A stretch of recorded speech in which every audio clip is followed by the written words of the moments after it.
Los precursores de la tolerancia en la España del siglo XVI. Un ensayo de Héctor Álvarez García, profesor de Derecho Constitucional, Universidad Pablo de Olavide.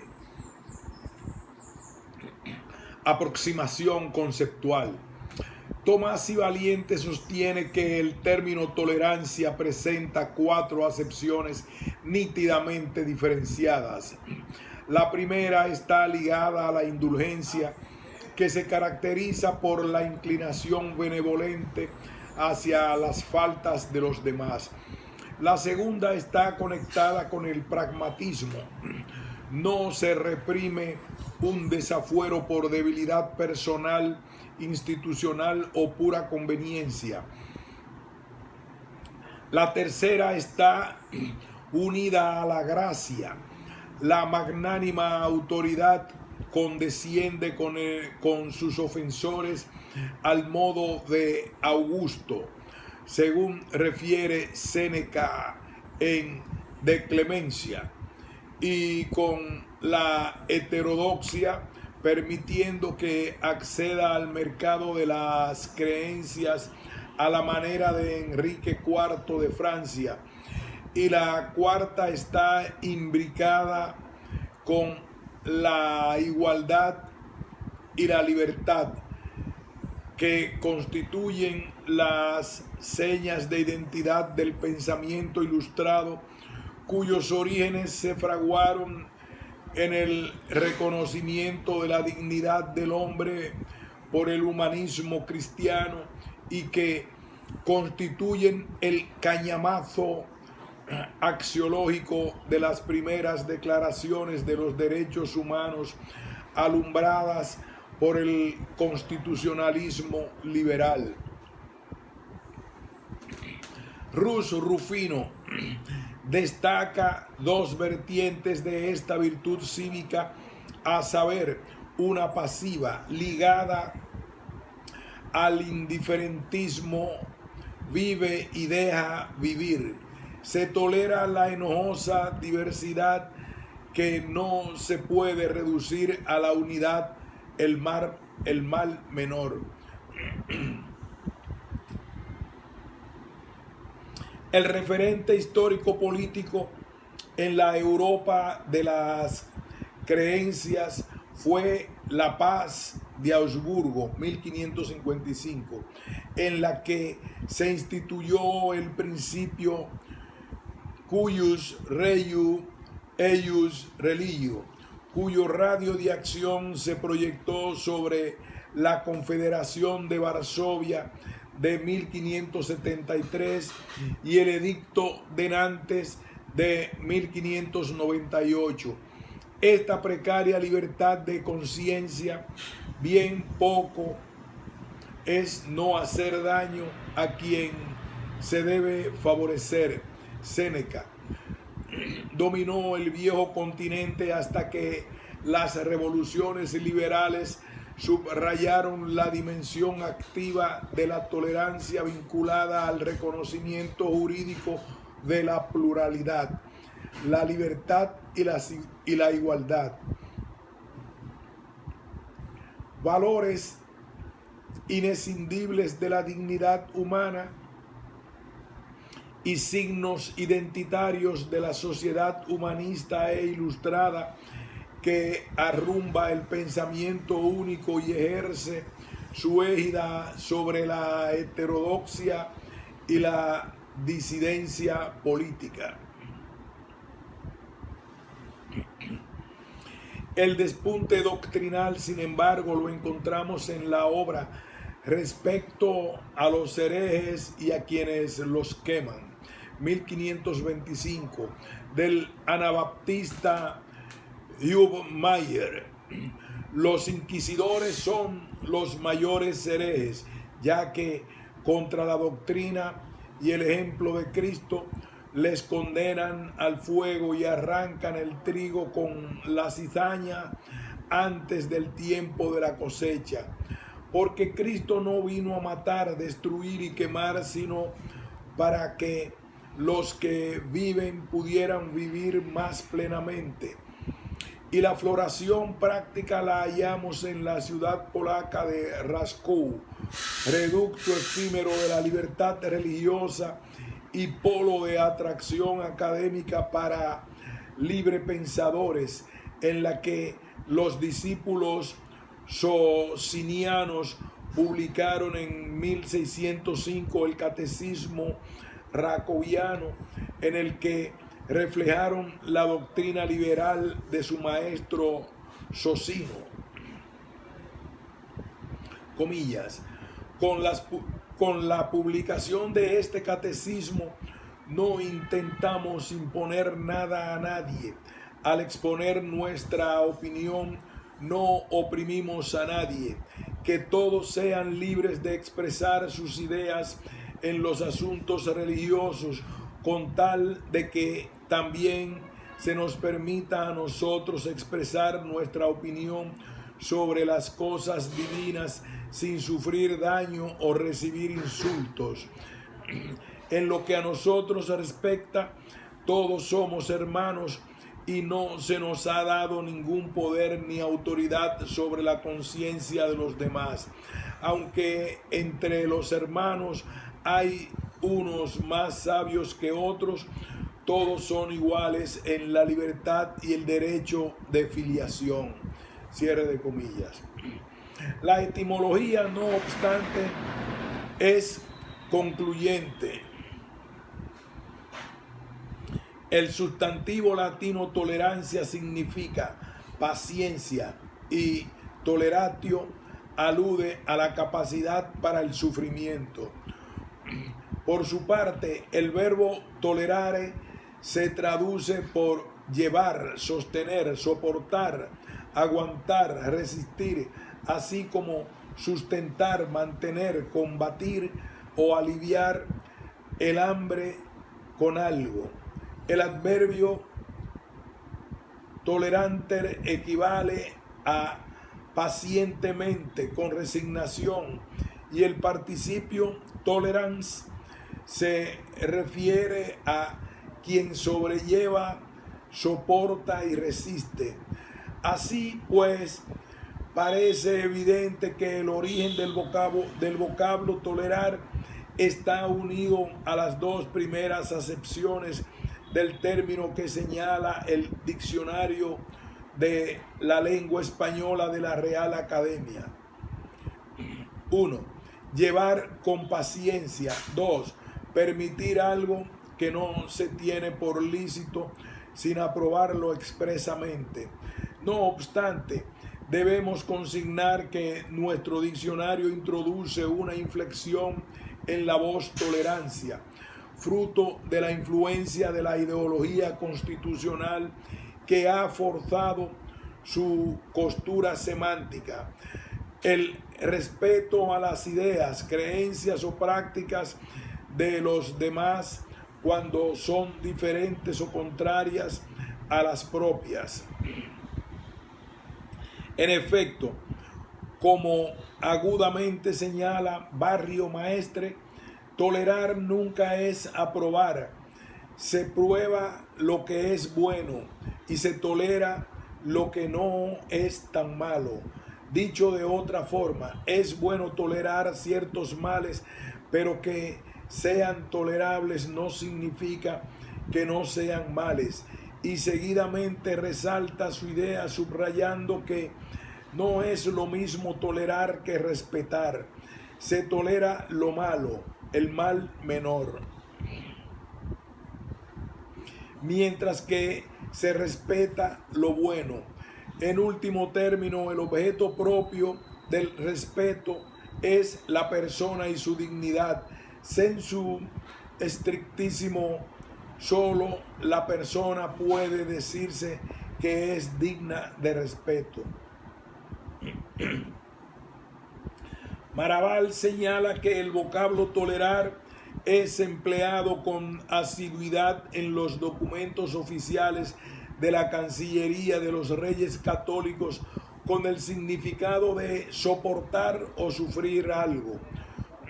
Coetáneamente, Hernando del Pulgar, cronista de Isabel de Castilla, lo traduce como dejar paso, no oponerse severamente a algo, o como sinónimo de disimular, expresión usada copiosamente en los siglos XVI y XVII. La tolerancia es un bien moral inferido del magisterio nazareno, por lo que resulta refractario al catolicismo militante impuesto por la ortodoxia tridentina, que se convirtió en la ideología oficial de la monarquía hispánica y que arrastró a la hoguera a los que pretendían liberarse del pesado yugo del credo oficial. En Las paradojas racionales de López de Vega, 1654, encontramos una de las primeras ocasiones en las que se utilizó en la España moderna el término tolerancia en su propio sentido etimológico: resignación ante la disidencia en el orden de garantizar la convivencia, y de forma implícita aparece también en su vertiente positiva, que se fundamenta en el respeto a la dignidad del ser humano. Homo sacra res homini, Séneca. Y por tanto se reconoce la libertad de conciencia como un atributo natural per se, desembarazado de las valoraciones que provoque su ejercicio e inmune a la tornadiza voluntad política. Cortesano: también mi espíritu ha sido siempre amante a la inquietud de la paz, y aún la vista de los que no las aman me molesta. Pero ya que no podemos conseguir lo que deseamos, valgámonos de la tolerancia, siquiera porque no digan que, negándoles la virtud de la fortaleza, venimos sus murmuradores a padecer la misma falta. Vivamos y dejemos vivir. Allá allá se lo hallan con su fiereza o su valor.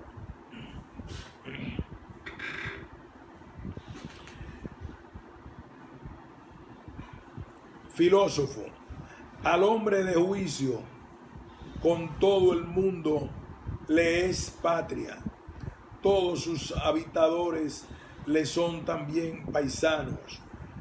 Soy francés, soy alemán, soy inglés, soy español. Es el lenguaje de gente vulgar.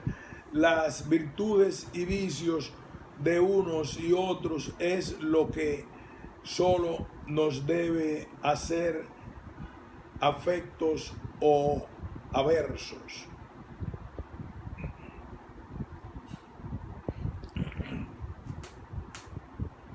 El humanismo cristiano. El humanismo cristiano es una corriente filosófica que hunde sus raíces en la patrística y en la antigüedad grecolatina, porque el pensamiento pagano aboca en el Evangelio. Lo principal para Clemente de Alejandría es hacernos sentir la concordancia exquisita y profunda entre los griegos, poetas, filósofos, oradores, Homero, Hesíodo, Esquilo y Sófocles, y el Antiguo y el Nuevo Testamento. Luis Vives,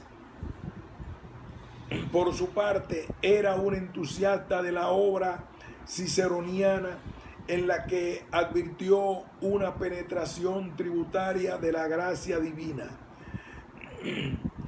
Ninguna sabiduría humana sin un beneficio e ilustración de Dios muy particular ha podido conseguir y conocer las cosas que en esos libros están escritas. El humanismo cristiano pretende la beatitud celestial mediante la armonización de la naturaleza herida por el pecado original y la gracia salvífica de Jesucristo, cifrada en la dilecta redención del Verbo encarnado que alumbra la eternidad. El principio básico del humanismo cristiano, a saber que la naturaleza humana no está corrompida, sino que requiere para florecer la savia vitalizadora de la gracia y ilumina desde el principio la concepción de la comunidad humana. Esta tiene sus fundamentos en la ley natural, grabada en la razón de todo hombre y en la caridad que paraliza el egoísmo animal. El humanismo cristiano preconiza el irenismo religioso y la caridad. Reivindica el entorno a prístina pureza evangélica, cuyo centro de gravedad es la preservación de la dignidad humana por medio de la dialéctica de la tolerancia y del amor prójimo. Esta corriente de pensamiento es el parto de la inteligencia de algunos destacados filósofos medievales como Ramón Llull, precursor del diálogo interreligioso. Deseaba que se estableciese un foro permanente de debates que no debería interrumpirse hasta conseguirse la unidad no solo entre las tres religiones monoteístas, sino también la de los griegos, nestorianos, jacobitas, albanos, rusos, armenios y georgianos, que en su tiempo se habían separado de la iglesia romana, o Nicolás de Cusa, Marsilio, Ficino y Pico de la Mirandola, cuyo objetivo es la concordancia y conciliación universal de los creyentes, poniendo en valor las verdades filosóficas compartidas por la humanidad, para lo cual se apoyaron con vigor en la herencia griega redescubierta y menos en los aspectos puramente dogmáticos de la religión.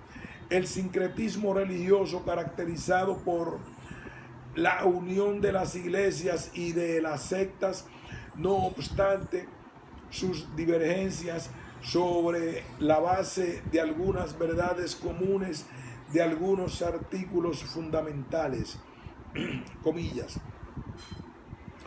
¿Os parecería bien que debatiésemos todos los días y una vez por día, siguiendo las instrucciones de la dama inteligencia nos mostró, y que nuestro debate durase hasta que los tres, judíos, cristianos y musulmanes, estuviésemos una sola fe y una ley, hasta que lleguemos entre nosotros a una tal manera de honrar y de servirnos unos a los otros que produjese la concordia, porque la guerra, el trabajo y la malevolencia,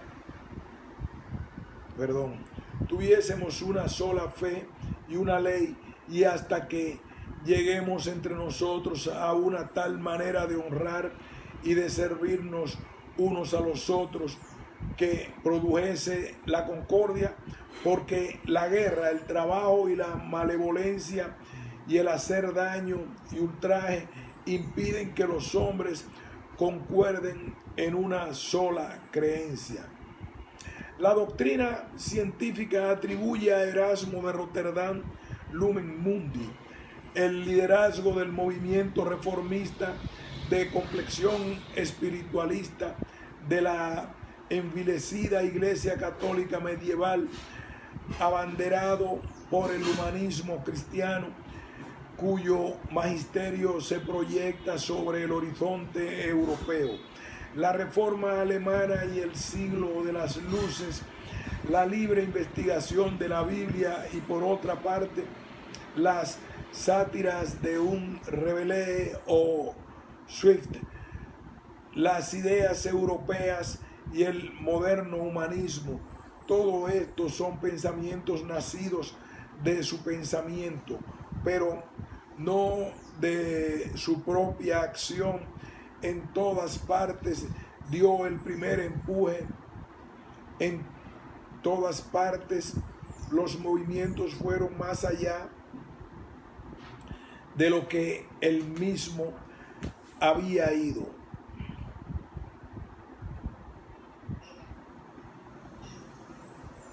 Todo esto son pensamientos nacidos de su pensamiento, pero no de su propia acción. En todas partes dio el primer empuje, en todas partes los movimientos fueron más allá de lo que él mismo había ido. El príncipe de los humanistas fue un hombre de transición pacífica, no de ruptura. Para el viejo mundo resultó un traidor, para el nuevo mundo un reaccionario. Este encontronamiento hacia la figura de Erasmo resulta de su incomprendido pacifismo equidistante de la histórica encrucijada político-religiosa concitada en las dietas imperiales de Worms 1521 y de Augsburgo 1530, en las que, pese a los insistentes requerimientos de mediación provenientes de las más altas dignidades europeas, declinó asistir. Su conspicua autoridad en la conciliación entre protestantes y católicos probablemente habría impedido la voladura de la unidad y la concordia cristiana, y por tanto el fratricidio que asoló a Europa. La mundanidad de los curiales, la violencia contra los herejes y las adulteraciones escriturísticas de los escolásticos urgían una reforma integral de la Iglesia, in capite et in membris. Erasmo denuncia la censura teológica, las estériles sutilezas dogmáticas, el huero ceremonial litúrgico, las devociones externas, la impudicia monacal, eclesial e imperial en su magnum opus, Elogio de la locura, así como en otras obras que han alcanzado menor popularidad como Julio II, Silenos de Alcibíades o La guerra es dulce para quienes no la han vivido. ¿Cómo es posible que se extraviara el directo magisterio de Jesucristo en la viciosa ética mundana? En el capítulo 7 de La guerra es dulce para quienes no la han vivido, Erasmo señala con precisión los dos hitos que jalonan el proceso de degradación espiritual del mensaje evangélico. La erudición bíblica empuñada para combatir las herejías medievales desembocó en la asunción teológica de la filosofía aristotélica, de forma que tal su autoridad es más venerable que la de Cristo. Efectivamente, si lo que dijo Cristo se adapta difícilmente a nuestra vida, está permitido deformarlo mediante una interpretación retorcida. En cambio, se condena de inmediato a quien osa oponerse aunque sea ligeramente, a los oráculos del estagirita.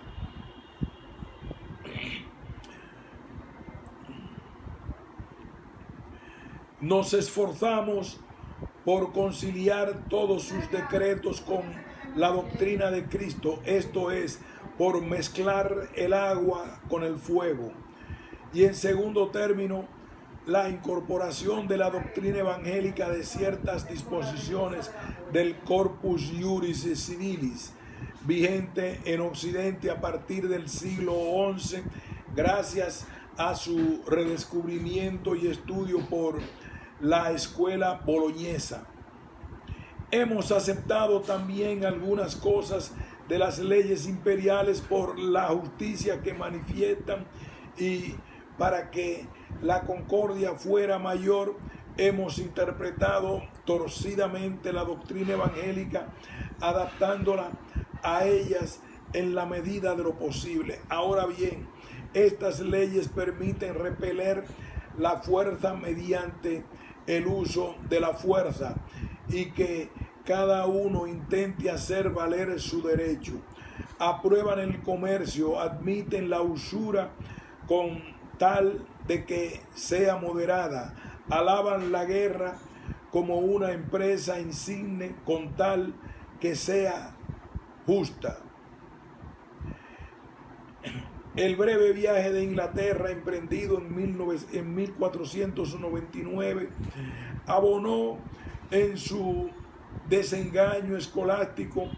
Erasmo había sufrido la teología escotista durante su estancia parisina.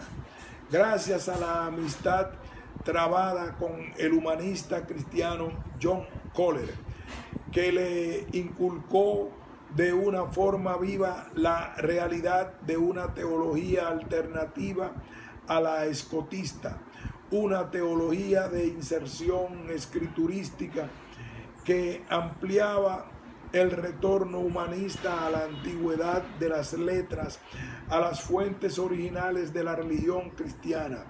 En esta oportunidad también cuajó una relación amistosa con Santo Tomás Moro, martirizado por no secundar el cisma anglicano de Enrique VIII, quien pregonó una tolerancia limitada en su inmortal Utopía 1516, puesto que, si bien reconocía la diversidad de cultos y se oponía a la coalición religiosa, negaba la libertad de conciencia a los ateos y a los materialistas descreídos del reino celestial, porque eran creencias deletéreas para el bien común.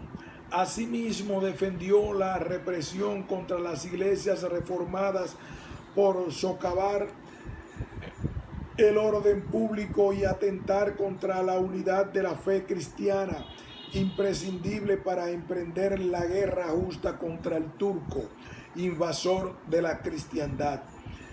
En el Manual del Caballero Cristiano, o Enchiridium, Erasmo enuncia la filosofía de Cristo, fundada en la devotio moderna, un cristianismo caritativo fundado en la pureza evangélica.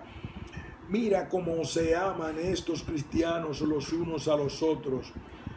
Tertuliano, la espiritualidad, la individualidad de cada ser humano comenzó a ser aceptada como valor fundamental y punto de partida de todo sistema de relaciones con Dios, con el mundo y con los demás hombres. Y la tolerancia no quebrará la caña cascada ni apagará la mecha humeante. Con fidelidad traerá justicia. El humanismo cristiano preconiza una relación íntima y personal con Dios, alentada por la savia nutricia de las enseñanzas nazarenas y petrinas. Rehúye, pues, el rigorismo judío, el artificio devocional romano y los dogmas escolásticos. La médula de la reforma preconizada por Erasmo entrañaba una vuelta a los orígenes del cristianismo, un evangelio sin dogmas y una religión de puro espíritu. Pretende recuperar las esencias evangélicas de las comunidades paleocristianas mediante la separación de la Iglesia y el Estado, cuyo hermanamiento fue el germen del fanatismo católico medieval. La sustitución de la doctrina de la fe anclada en los dogmas forjados en los concilios de la cristiandad por una filosofía de Cristo, una doctrina de conducta. El cristianismo no es para él sino un sinónimo de la moralidad alta y humana, que apela constantemente a la conciencia, lumen quod itet est, y a los deberes de la caridad con el prójimo, la religión interior viva y sincera, el contacto directo con el espíritu de la Escritura, la imitación de Cristo mediante el ejercicio sincero y no ostentoso de las virtudes morales en el marco de las relaciones interhumanas, singularmente de la filantropía.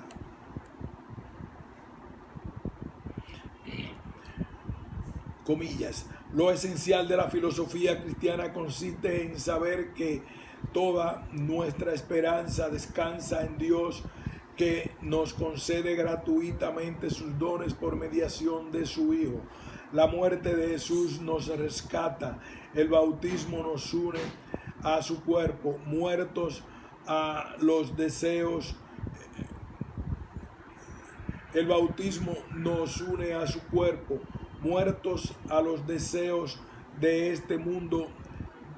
Debemos vivir conforme a sus enseñanzas y sus ejemplos, hacer el bien a todos y cuando nos sorprenda alguna adversidad, soportarla animosamente en la esperanza de la recompensa futura, reservada sin duda alguna a los hombres piadosos cuando venga Cristo de nuevo. Debemos progresar en la virtud, pero sin atribuirnos ningún mérito, pues Dios es el dispensador de todo bien, cierre de comillas. Este anhelo de la inocencia evangélica predicado por Erasmo constituye el renacimiento del cristiano. El hombre nuevo, redivivo, debe ser un fiel epígono del Jesucristo, como lo fueron los primeros cristianos que practicaban clandestinamente su culto al Redentor en las catacumbas romanas. El renacer de la vida espiritual planteaba un agrio conflicto entre teólogos escolásticos y filólogos humanistas, porque exigía ineludiblemente el injerto de las disciplinas lingüísticas en la teología para acendrar las fuentes sacras del cristianismo ante la adulteración que había sufrido la Vulgata de San Jerónimo. Comillas. Pretender que la teología es demasiado grande para plegarse a las leyes de la gramática y que todo el trabajo de la traducción depende de la inspiración del Espíritu Santo es ciertamente otorgar a los teólogos una dignidad completamente nueva, pues a ellos les estaría permitido expresarse bárbaramente. Vamos a elevar nuestros propios errores hasta el Espíritu Santo y decir que Él es su autor, pero sea, los traductores han traducido bien. Ahora bien, las traducciones se echan a perder. Sin embargo, no está permitido, dicen, modificar absolutamente nada de las Sagradas Escrituras, pues no contienen ni un solo trazo que no tenga una fuerza secreta. Muy al contrario, igual que está prohibido alterar, su obligación de los sabios es corregir con atención lo que ha sido alterado por ignorancia, con las precauciones y moderación debidas a todos los libros y en particular a todos los libros sagrados. Cierre de comillas. Erasmo ejerce su libertad de conciencia cuando emprende la exploración de las fuentes del cristianismo, aduciendo nuevamente como crítico de textos, filósofos, Erasmo ejerce la libertad de conciencia cuando emprende la exploración de las fuentes del cristianismo, traduciendo nuevamente como crítico de textos, filósofo y exégeta los evangelios del griego al latín. Sin embargo, la aspiración erasmista era más ambiciosa, consciente de que el monopolio eclesial de la interpretación del magisterio de Cristo prostituía el mensaje celestial y confería el poder extraordinario a los curiales sobre las almas. Era preciso reconocer la libertad religiosa de los creyentes para leer directamente la Biblia, para lo cual era preciso su traducción a las lenguas romances.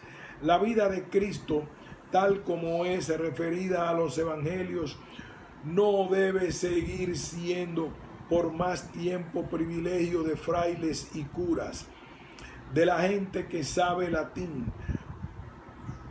Todo el pueblo puede y debe participar en ella.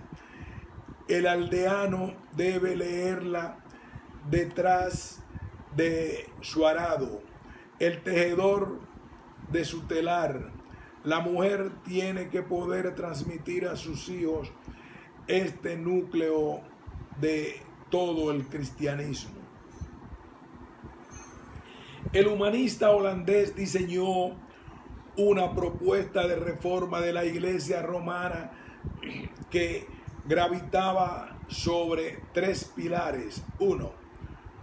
Sustituir la represión y la violencia por el espíritu cristiano de dulzura y de caridad. 2. Volver de nuevo a una fe más simple, desembarazada de las sutilezas de los falsos intelectualismos de una teología decadente. 3. Restaurar seriamente la vida y las costumbres cristianas sobre el modelo de la iglesia primitiva, más rica en caridad que en artículos de fe. Comillas.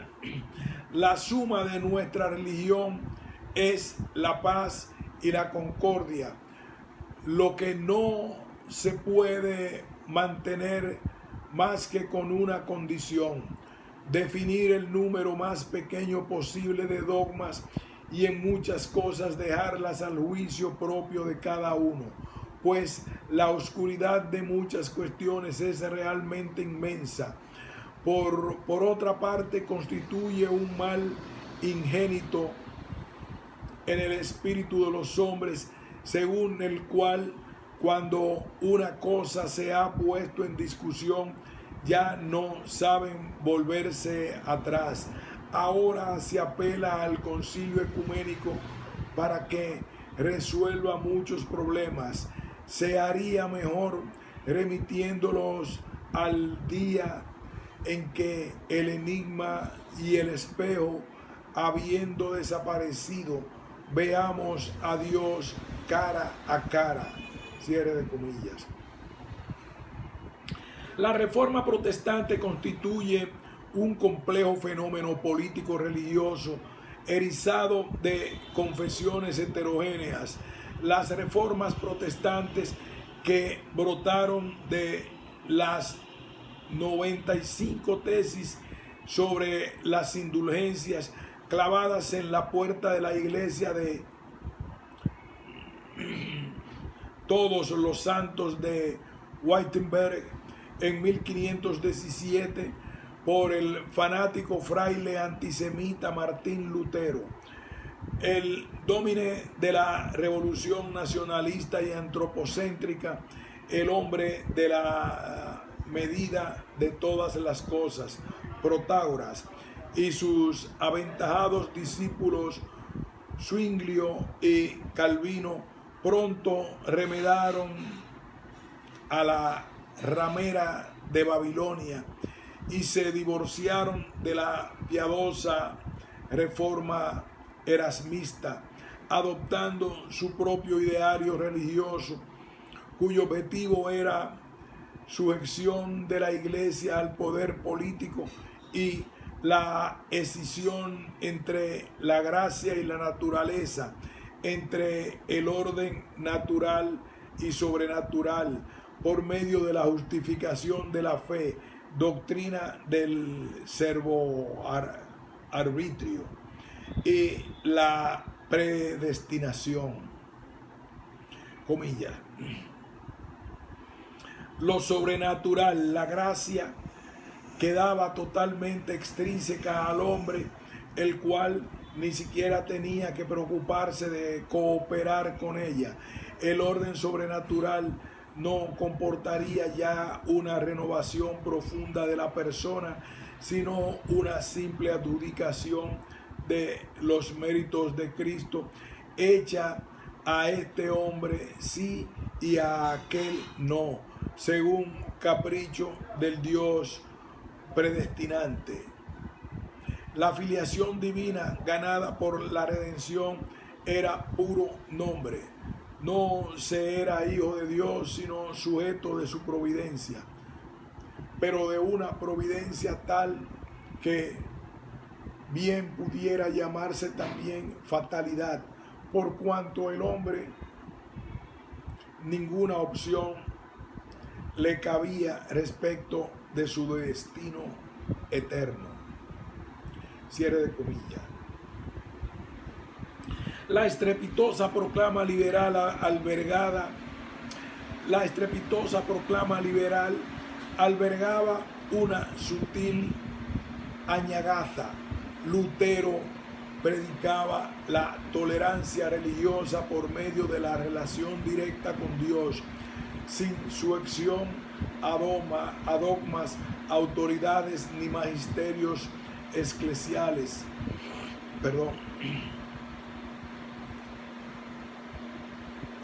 La estrepitosa proclama liberal albergaba una sutil añagaza.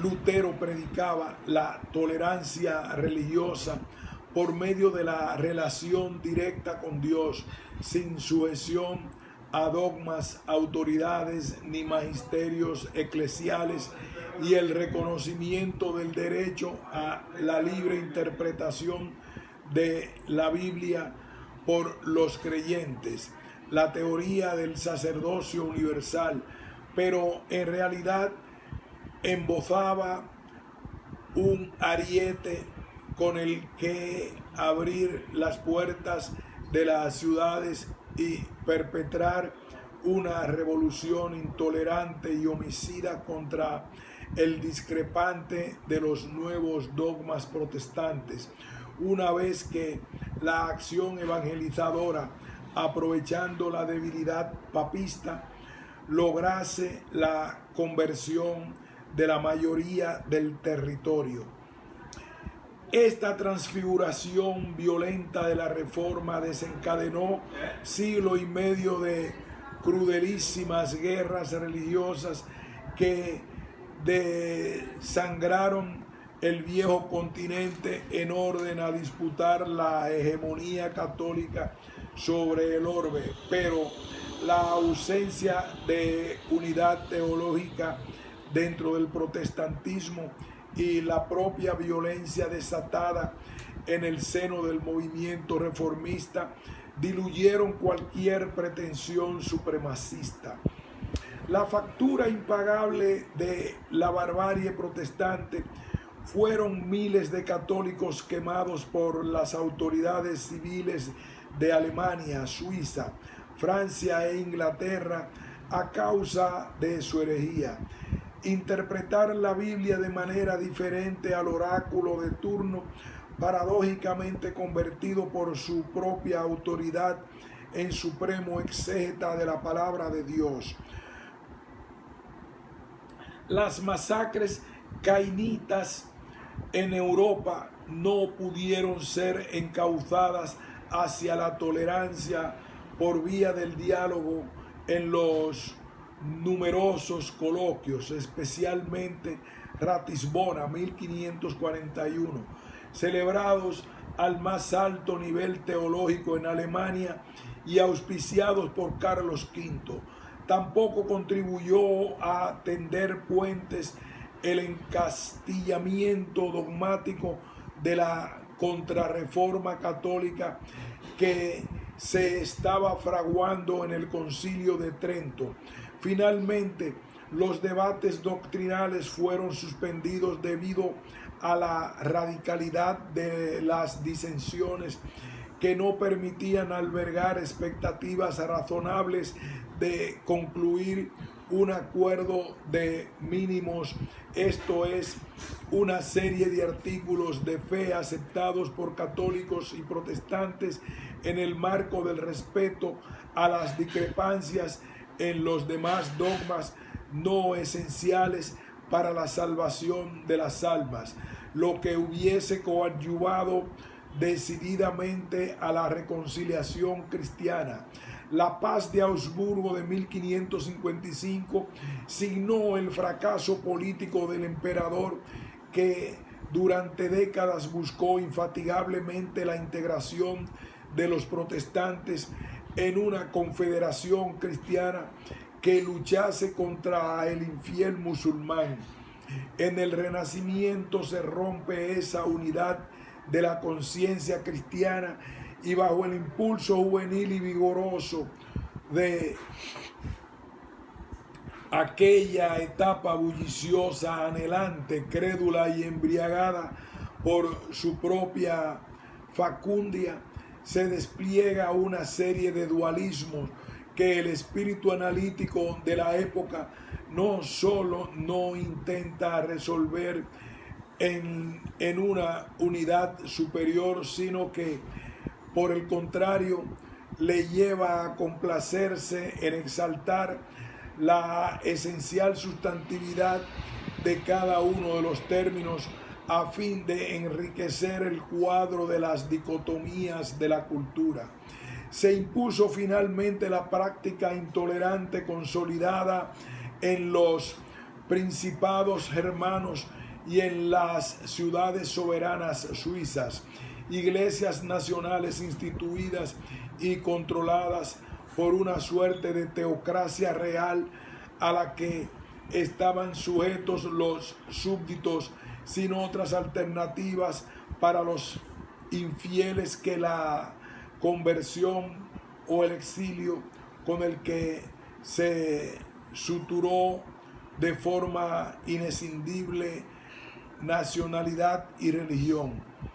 Las consecuencias históricas del principio protestante, cuius regnum eius religio, fueron el fortalecimiento del absolutismo teocrático, desconocido en la tradición parlamentaria, municipalista y fuerista del medioevo español y en la propia monarquía hispánica, una abisal grieta en la unidad de la cristiandad que no ha podido sellarse después de 5 siglos, y el desarrollo del nacionalismo europeo que fragmentó el viejo continente en un nuevo ente político, el Estado-nación.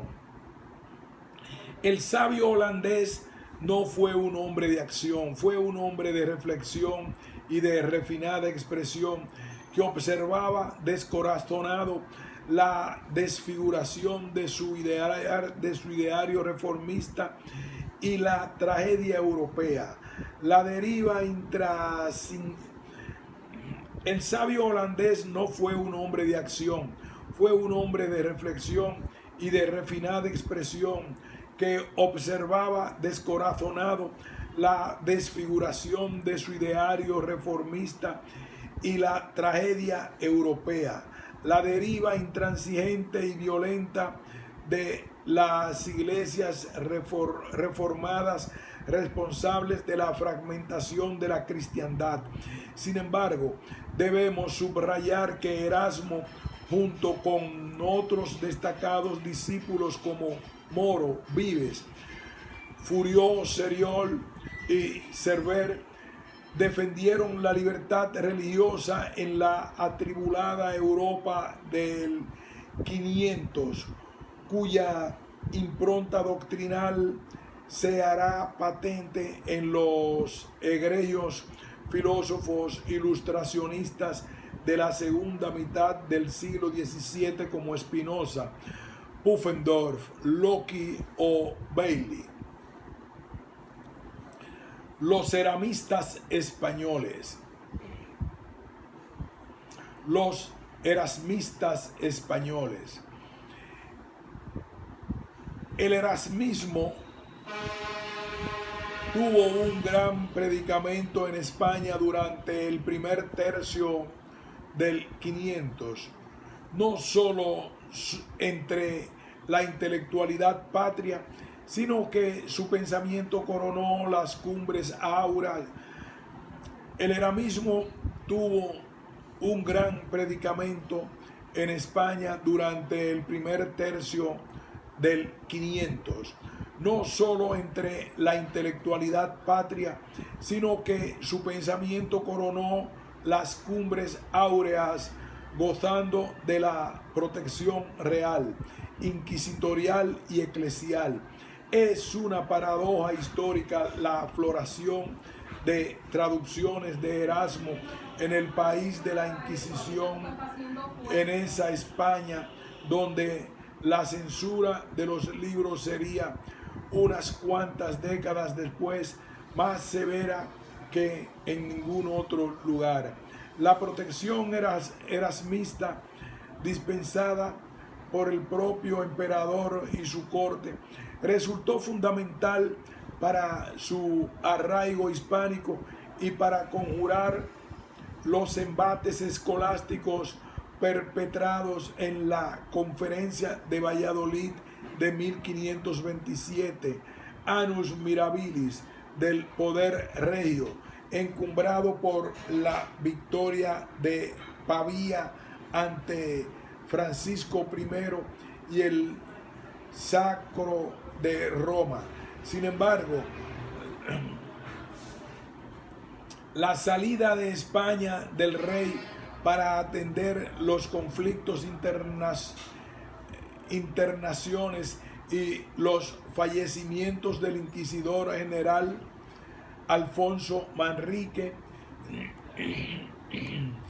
y del cardenal arzobispo de Toledo Alfonso III de Fonseca dejaron expedito el camino para que la facción intransigente del academicismo español, Victoria, Alonso de Córdoba o Vázquez de Oropesa, cabildeara en el orden a que el Santo Oficio prohibiera las obras de Erasmo y persiguiera a sus prosélitos españoles identificados con el movimiento iluminista: Juan de Vergara, María Cazalla, Miguel de Eguía, entre otros.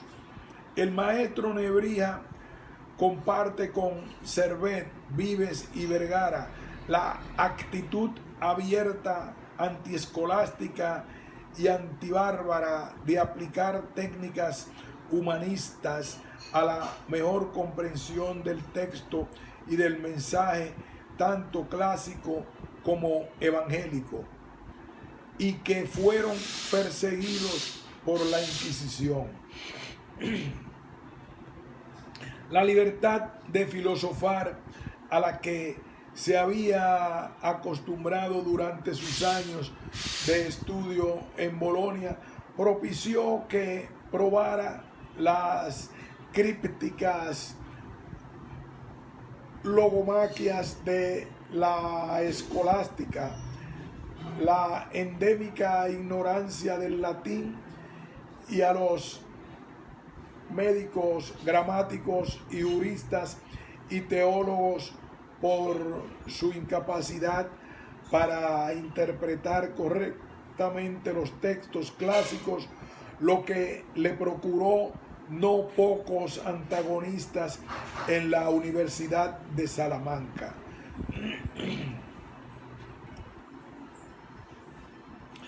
El padre de la gramática española había aplicado con éxito sus conocimientos filológicos y lingüísticos al derecho civil y a la medicina, corrigiendo sus yerros y desaciertos, por lo que decidió examinar las Sagradas Escrituras con el fin de acrisolarlas en orden a que recobraran su prístino esplendor. Utilizó el método filológico para bruñir la palabra de Cristo e iluminar la gruta oscura del conocimiento de la Biblia, que no tiene luz sino de trecho en trecho, y de todo lo otro está envuelto en tinieblas, que ni por allí podemos bien saber qué quiere Dios de nosotros, ni por el contrario de qué nos manda huir. El padre de la gramática española había aplicado con éxito sus conocimientos filológicos y lingüísticos al derecho civil y a la medicina, corrigiendo sus yerros y desaciertos, y por lo que decidió examinar las Sagradas Escrituras con el fin de acrisolarlas en orden a que recobraran su prístino esplendor.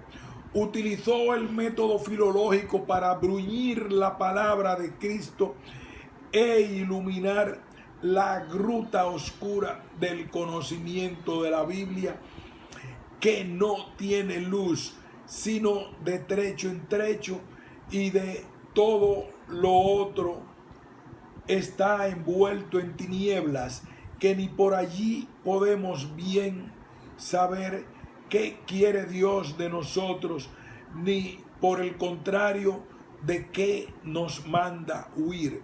Sin embargo, ese trabajo fue dificultado en extremo por los escolásticos, refractarios a que, no sabiendo yo de Sagrada Escritura, me atreviera con la sola gramática a hablar de la que no conocía.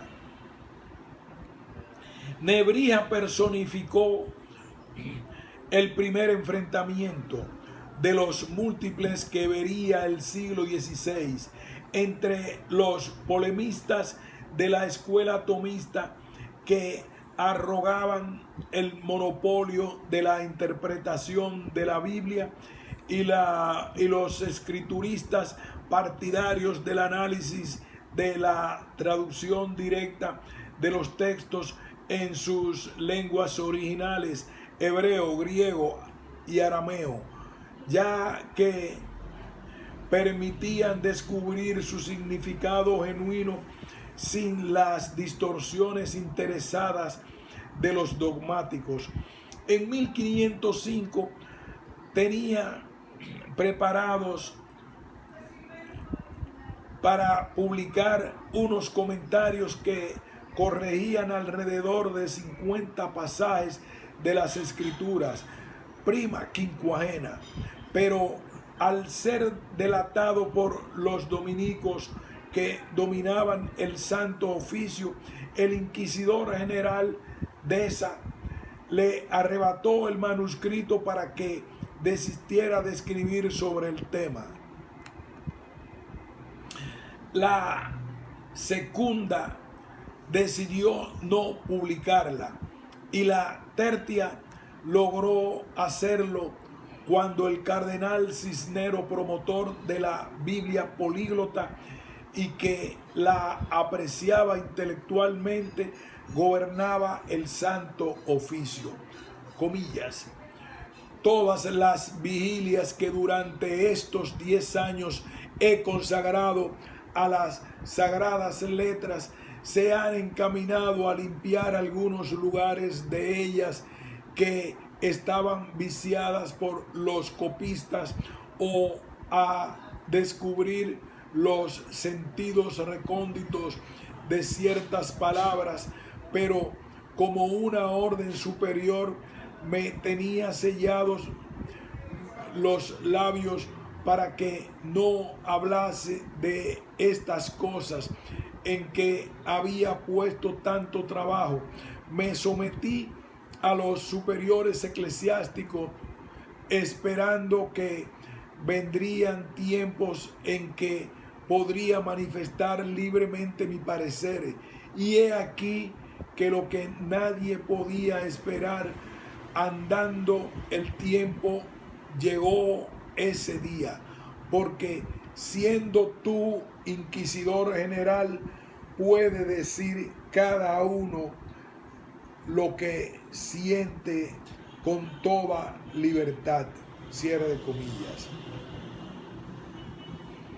En 1507 el maestro publicó la Apología, obra de desagravio frente a las ofensas infligidas por los escolásticos.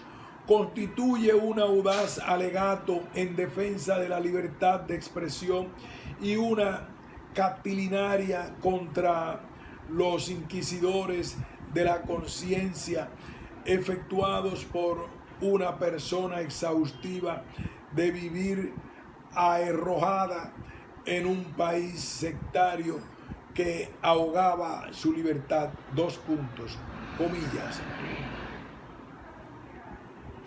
¿Qué si no será el mío? Que no sé pensar sino cosas difíciles, ni acometer sino arduas, ni publicar sino las que me dan más disgustos. Si me acomodara a la actitud de mis amigos y empleara mis vigilias en las fábulas y ficciones de los poetas, si me dedicara a escribir historias y, como dice el poeta, todo lo viera de color de rosa, me querrían bien, me alabarían, me darían 1000 parabienes, pero como investigo en la tierra aquellas cosas cuyo conocimiento persevera en el cielo, me llaman temerario, sacrílego y falsario, y no falta nada para que me hagan comparecer ante los jueces cargados de cadenas. ¿Qué hacer en un país donde se premia a los que corrompen las sagradas letras y, al contrario, los que corrigen lo defectuoso, restituyen lo falsificado y enmiendan lo falso y erróneo? Se ven infamados y anatematizados y aún condenados a muerte indigna si tratan de defender su manera de pensar. No basta, no, que yo cautive mi entendimiento y no obsequie un Cristi en las cosas de la iglesia, me manda a creer en las cosas que la iglesia me manda a creer, sino que he de cautivarlo además en las que me son conocidas y manifiestas, más claras que la luz y más verdaderas que la verdad. porque están fundadas no en alucinaciones, opiniones o conjeturas, sino en razones de diamante, en argumentos irrefragables, en demostraciones apodícticas.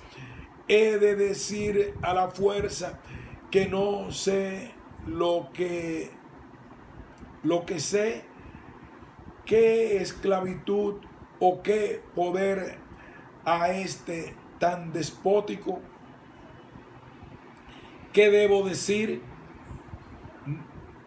Ni escribirlo encerrado entre cuatro paredes, ni murmurarlo en voz baja en un agujero de la pared, ni pensarlo a solas me permiten.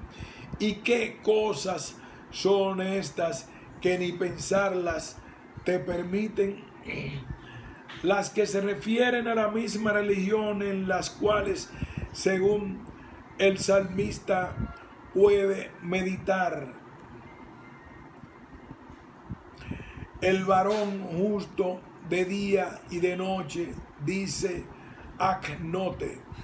Díganme por su vida lo que me censuran. ¿Qué linaje de herejía es esta? ¿Qué hay de herético o que sepa a herejía en ordenar las palabras y ponerlas como deben estar? Cierre de comillas. Las maquinaciones antierasmistas protagonizadas por las banderías reaccionarias propiamente, la persecución de los humanistas cristianos, Uceda, Tobar, Vergara, etc.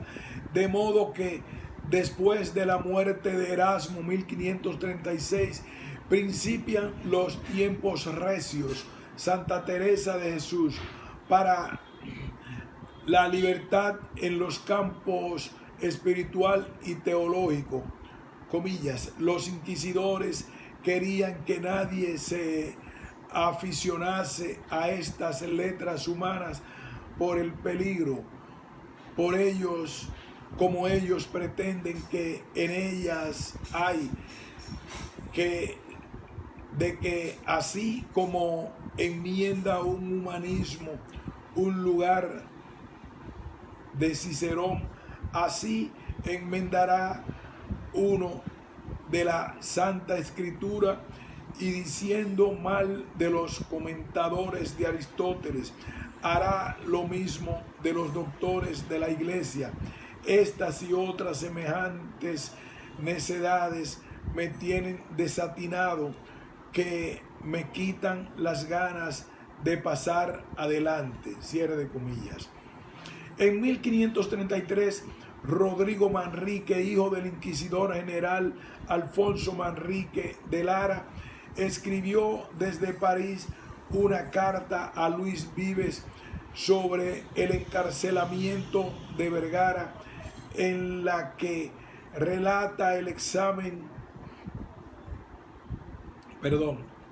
En 1533, Rodrigo Manrique, hijo del inquisidor general Alfonso Manrique de Lara, escribió desde París una carta a Luis Vives sobre el encarcelamiento de Vergara, en la que relata el exánime estado de la libertad de palabra a causa del miedo a pensar inoculado en el alma humanista. Comillas, cuando considero la distinción de su espíritu, su erudición superior y lo que cuenta más, su conducta irreprochable, me cuesta mucho trabajo creer que se pueda hacer algún mal a este hombre excelente, pero reconociendo en esto la intervención de sus calumniadores desvergonzadísimos, tiemblo sobre todo si ha caído en manos de individuos indignos e incultos que odian a los hombres de valor, que creen llevar a cabo una buena obra, una obra piadosa, haciendo desaparecer a los sabios por una simple palabra o por un chiste. Dices muy bien, nuestra patria es una tierra de envidia y soberbia, y puedes agregar de barbarie. En efecto, cada vez resulta más evidente que ya nadie podrá cultivar medianamente las buenas letras en España sin que al punto se descubra en él un cúmulo de herejías, errores, de taras judaicas. De tal manera en esto que ha impuesto silencio a los doctos y a aquellos que corrían el llamado de la erudición, se les ha inspirado, como tú dices, un terror enorme. Cierre de comillas.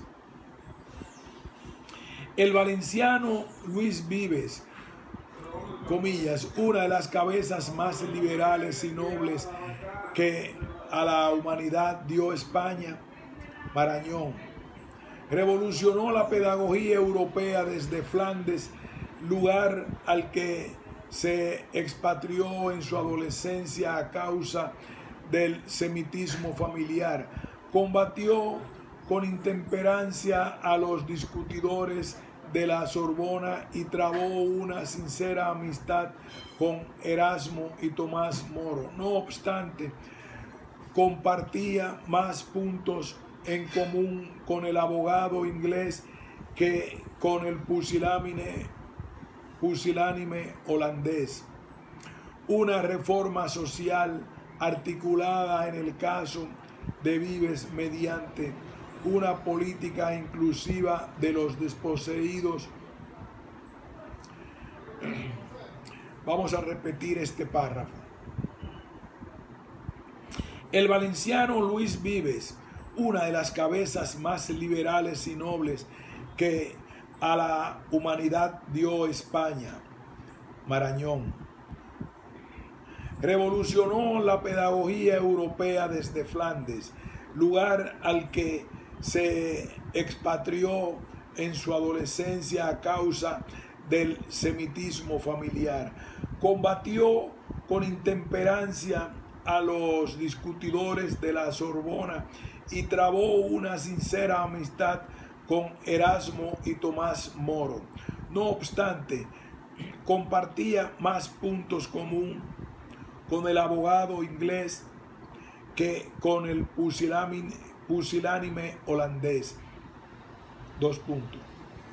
Una reforma social articulada en el caso de Vives mediante una política inclusiva de los desposeídos por medio del trabajo, desarrollada en su Tratado del Socorro de los Pobres, 1526, mientras que, según Moro,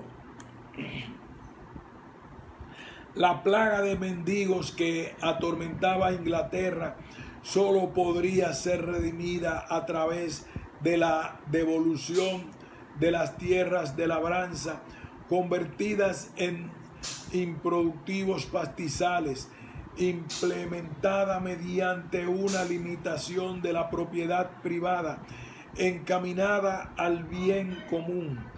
La frontal oposición al divorcio de Enrique VIII, el más intolerable criminal, una deshonra para la naturaleza humana, una mancha de sangre y grasa sobre la historia de Inglaterra.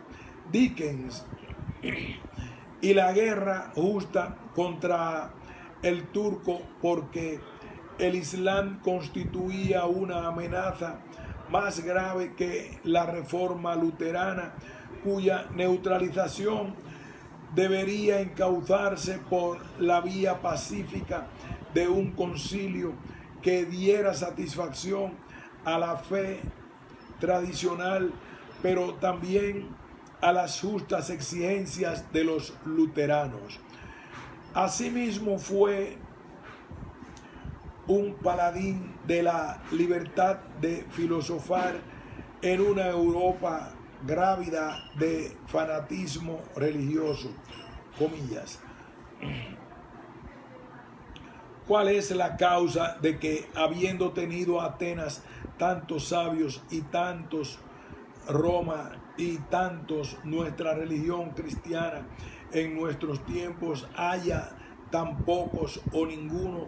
Pues porque en aquellas ciudades libres era permitido que fuesen libres las lenguas que arremetían contra la maldad y la hacían pedazos. En la última carta que le escribió a Erasmo en 1534, tronó contra la persecución de los erasmistas españoles y los prelados ingleses que, como él, se oponían a la escisión de la Iglesia Anglicana de Roma a causa del rechazo pontificio al divorcio de Enrique VIII. Pasamos tiempos difíciles y no podemos hablar ni callar sin peligro. En España han sido detenidos Vergara y su hermano Tobar. En Inglaterra, los obispos de Rochester y Londres. Pido a Dios que te dé una vejez tranquila. Cierre de comillas. Esta atmósfera miasmática conjuraba cualquier disidencia teológica que pretendiera abrir alguna fisura en los dogmas del catolicismo. La mordaza, la libertad se aceró tras el Concilio de Trento y fue denunciada también por el arzobispo Carranza al final de sus días, después de haber sufrido el tempestuoso y dilatado proceso ante el Tribunal del Santo Oficio.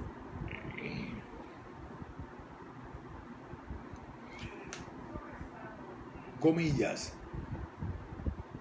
Son hoy muy odiosas cualesquiera verdades y muy peligrosas las habilidades, y las necedades se suelen pagar caro. El necio callando parece discreto, y el sabio hablando se verá en aprieto. Conviene hacerse el hombre ya mudo y aún entonecerse el que es más agudo. Conviene hacerse el hombre ya mudo y aún entontecerse el que es más agudo. De tanta calumnia como hay en hablar solo una pajita, todo el monte prende, y toda palabrita que el necio no entiende.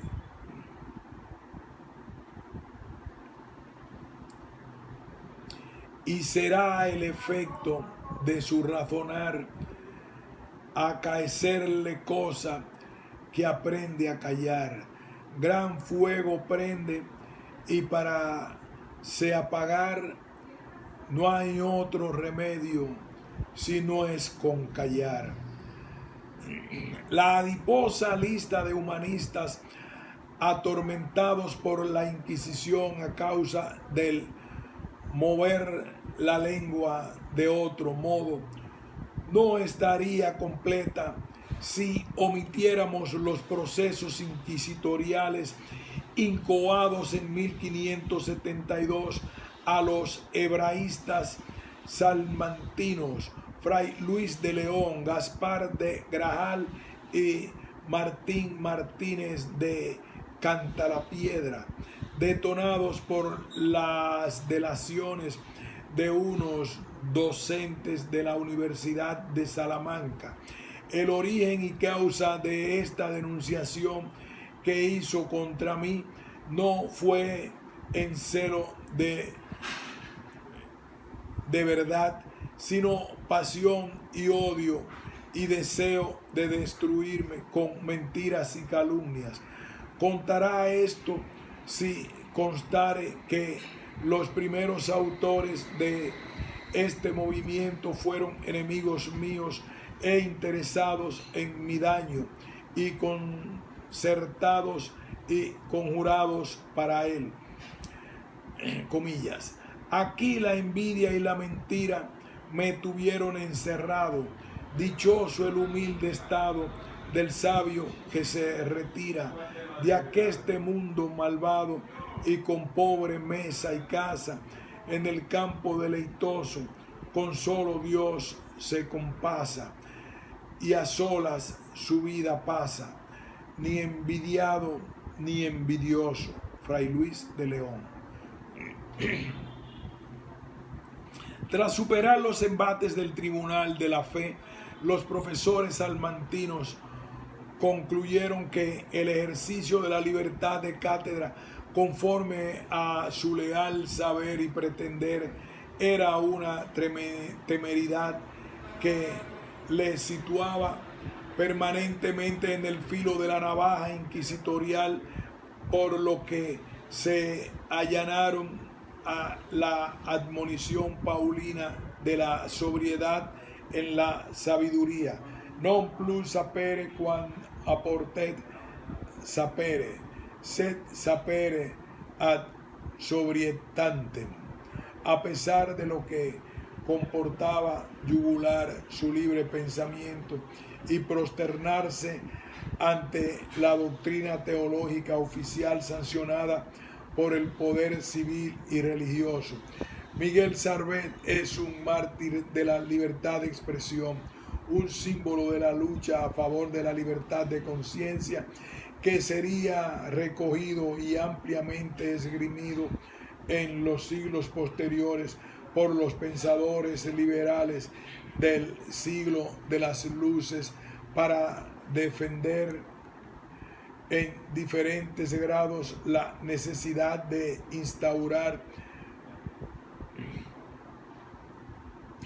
principios políticos y sociales de tolerancia en nuestras sociedades.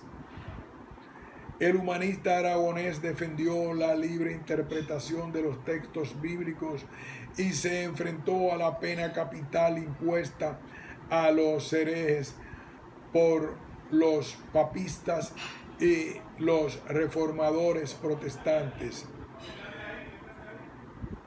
Si hay que condenar a todo el que yerre en un punto particular, entonces habría que quemar a todos los mortales 1.000.000 de veces.